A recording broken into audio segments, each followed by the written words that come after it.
greeting of peace to all of you brothers and sisters. So today guys, it's gonna be a different vlog because today we're going to be sharing to you guys how we do our very own style of making a flour. Actually, I really love fitness, so I used to do a improvised, improvised recipe or whatever it is. So yes, we don't want to buy in the market those ready-made, and we are trying our best to do it by our own way, by research. So yes guys, today guys, I'm gonna be showing you how I make a oat flour. Basically, the oat flour you can use in a lot of recipes, especially cookies, pancakes, all those things that I really love. I'm sorry about the noise guys, because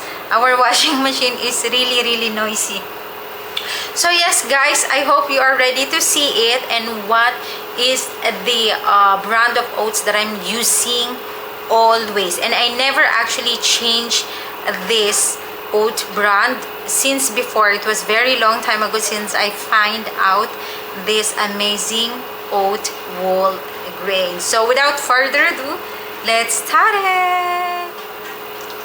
Here you go, Hanna whole grain oat. To those people who doesn't read Arabic, this is the translation guys. So Hanna brand and whole grain oats. Actually, I really love this whole grain oats because aside of cheap price, aside of very affordable price, it is also very light to the stomach.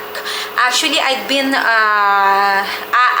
tried another brand, which is, actually I don't want to say anything because that brand is very famous in the market. But however, it depends on your body how it adopts. So that brand which I was using long time ago before, that was the first time when I tasted the oats, actually doesn't work to my stomach. Every time I'm having a very bad gas to my stomach, even I cook it very nicely, So this oats does a very good job to my stomach. I don't feel any gas. I don't feel so much fullness, Even I cooked it, or even I have it like let us say raw sometimes, like overnight oats. It doesn't feel anything bad to the stomach. I don't know how, about the other, but for me, I really I'm really suit with this. So guys, here we go. We have a blender here, and we also have this one, the what do you call this one? Pitcher, pitchel, we called it in Tagalog, pitchel. And the good thing about this Click-on blender, it has a measuring cup over here. So see, as you can see, actually I tried to do the unboxing for this one, but it did not succeed because I had a problem on my camera at that time. So however, it's okay, it's good.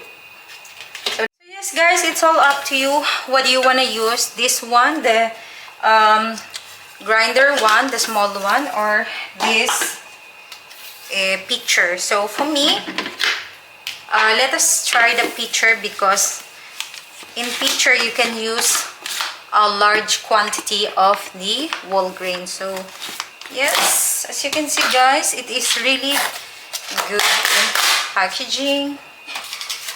And yes, there is a seal here also here. This is the good thing about this brand, it is really safe and really clean. So let's pour.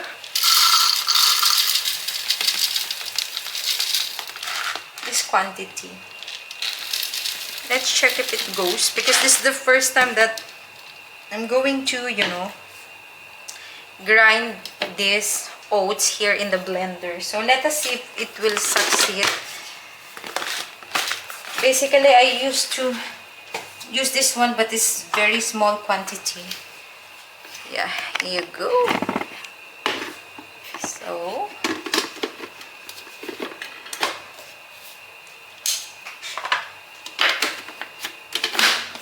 Yes. Yes.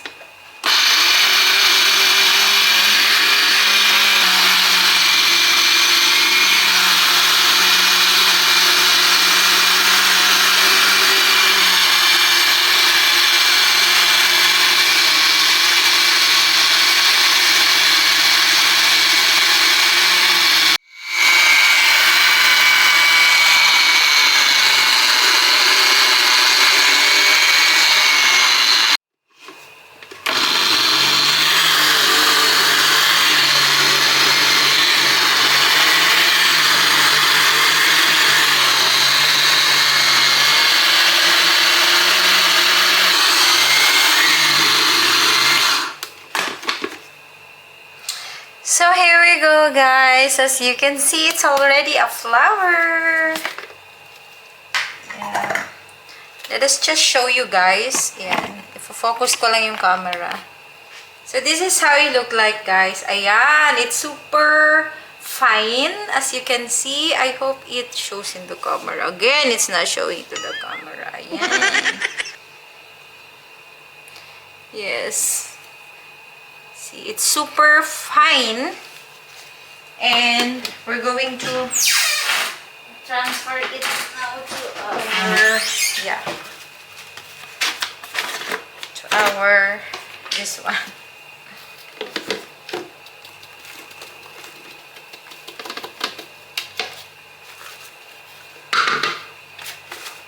Here you go. This is how it look like, guys, after we, you know, we blend this one, the oat.